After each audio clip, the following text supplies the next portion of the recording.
Hello all of you. This is Mr. Abhijit Anand Ayode, lecturer at Praveen Patil College of Engineering, Bhayandar. Today we are going to study about practical number 2 of the subject Fundamental of Electrical Engineering. That is the FEE. The subject code is 22212. The second practical is DC source EMF measurement.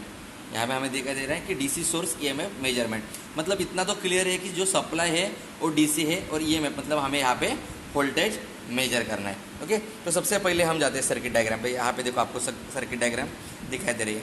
यहाँ से supply voltage है, ammeter connect किया है, यहाँ पे switch है, उसके बाद एक रियोस्टेट कनेक्ट किया है, इंटरनल रेजिस्टेंस है।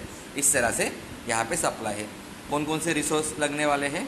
तो EMF source, volt meter, ammeter, resistive load and switch. तो सबसे पहले देखते हैं प्रैक्टिकल सेटअप के बारे में। चलो लेट्स स्टार्ट।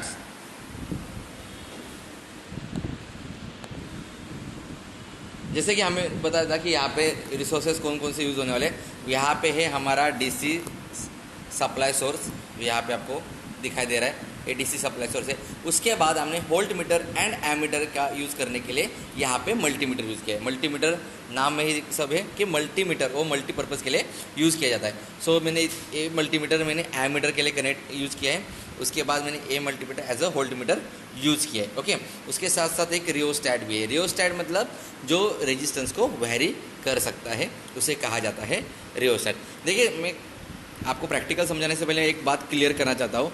एमीटर हमेशा सीरीज़ में ही लगाते हैं और वोल्ट मीटर हमेशा पैरेलल में। जैसे कि मैंने लेक्चर में बताया था कि एमीटर हमेशा सीरीज़ में ही लगाते हैं और वोल्ट मीटर हमेशा पैरेलल में लगाते हैं। सो दैट्स वाई हमें जो ए मल्टीमीटर जो है एज ए एमीटर वर्क करने वाला है वो हम सीरीज़ में लगाएंगे सप्लाई के, और जो ए मल्टीमीटर है as a volt meter use कर रहे हैं वो हम पैरेलल में लगाएंगे।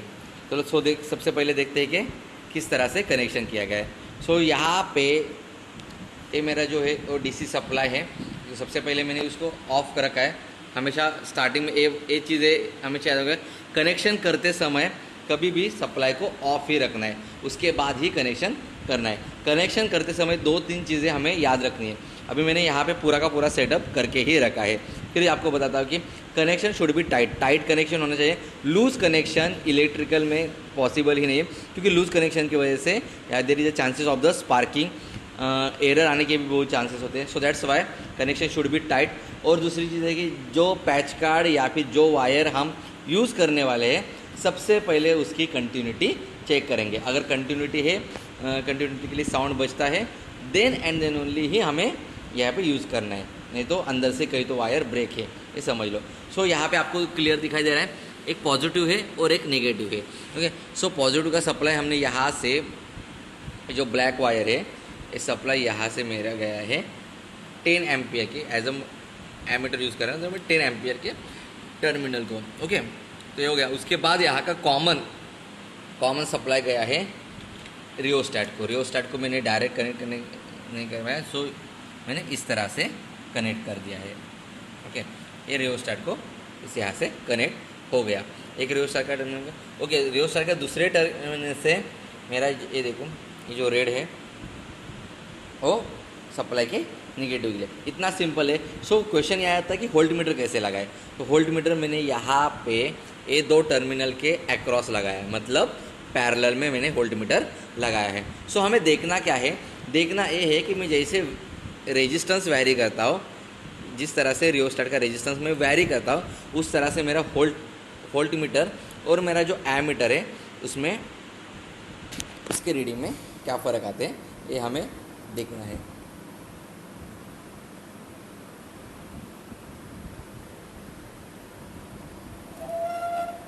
ओके, यहाँ पे आपको जो दिखाई देगा ये एमीटर का है और ये वोल्ट मीटर का है। सो सबसे पहले मैंने यहाँ से सप्लाई मैंने ऑन कर दिया है।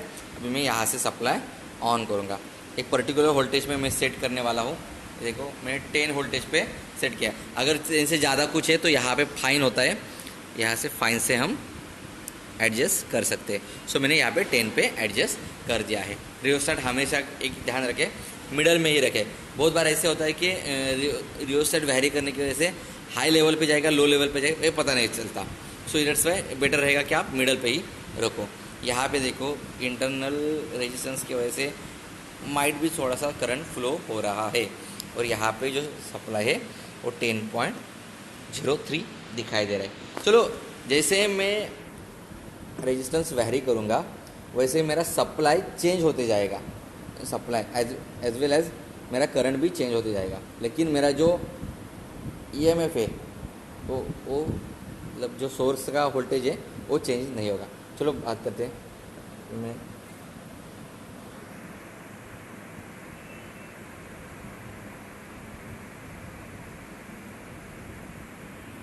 ओके, सो मैं अभी वोल्टेज वैरी रेजिस्टेंस वैरी करने जा रहा हूँ। यहाँ पे देखो मैं रेजिस्टेंस को इस तरह से वैरी कर रहा हूँ।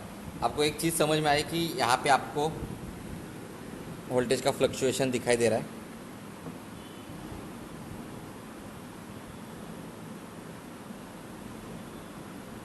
यहाँ पे आपको वोल्टेज का फ्लक्चुएशन दिख रहा है।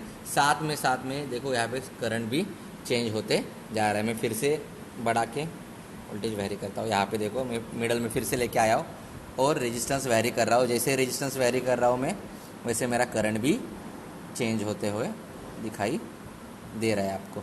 लेकिन जो सप्लाई है, सप्लाई वोल्टेज है वो चेंज नहीं होगा। देखो मैंने वैरी कहाँ से कहा, यहाँ मिडल से लेके यहाँ तक मैंने वैरी कर दिया तो मेरा रेजिस्टेंस वोल्टेज चेंज हुआ, मेरा सप्लाई चेंज हुआ, लेकिन मेरा जो सप्लाई वोल्टेज है वो चेंज नहीं हुआ।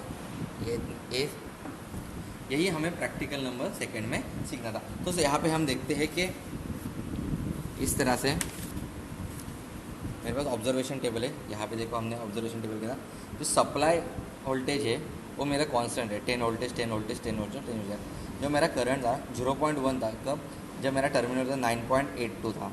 0.06 हुआ सप्लाई मेरा करंट सप्लाई कब, जब मेरा टर्मिनल वोल्टेज 9.79 था। जब मेरा सब करंट 0.05 एम्पियर था तब मेरा टर्मिनल वोल्टेज 9.65 वोल्टेज था। जब मेरा करंट 0.04 था तब मेरा टर्मिनल वोल्टेज 0.62 था। मतलब जिस तरह से यहाँ पे करंट कम होते जा रहा है उसी तरह से यहाँ पे वोल्टेज भी कम होते जा रहा है। So at given source of voltage 10 voltage and terminal voltage is 9.8 voltage. यहाँ पे हमें ये क्लियरली समझ में आ रहा है। जैसे ही सप्लाई वोल्टेज मेरा कांस्टेंट है, जैसे ही मेरा वोल्टेज ग्रेजुअली इंक्रीज होगा उसी तरह से मेरा करंट भी